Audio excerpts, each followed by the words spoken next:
بسم الله الرحمن الرحيم الحمد لله والصلاة والسلام على مولانا رسول الله وعلى آله وصحبه ومن والاه. عن أبي هريرة رضي الله عنه أن رسول الله صلى الله عليه وسلم قال: ليس الشديد بالسرعة إنما الشديد الذي يملك نفسه عند الغضب. سيدنا أبو هريرة مجلس يرنتبي صلى الله عليه وسلم يرنتبي نه duñu xamal kan mooy jàmbaar kan mooy ku am kattan kan mooy ku mën a xare bu ñuy wax guerrier dëgg yonent bi moo ñu xamal kan mooy kooku. yonent bi ne laysa shadidu nekkul ku tar ku jàmbaar ku dëgër ku am kattan bi soraati ci koo xam ne ku mu xeexal rek daan la ku am doole ku am kattan ku am physique ñu ne kii kat ku am doole la ku jàmbaar la ku mën a xare la. yonent bi nee na mbir yi nekkul foofu ci njàmbaarte.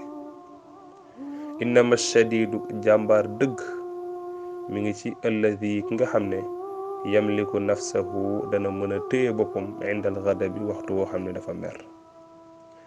koo xamante ne xolam yëngu na xaalam soppeeku mu yëg ci biiram xolam tàng na mer na waaye mu am contrôle ci boppam téye boppam ba du wax lu ñaaw ba du lore fexe na ba am maîtrise ci boppam.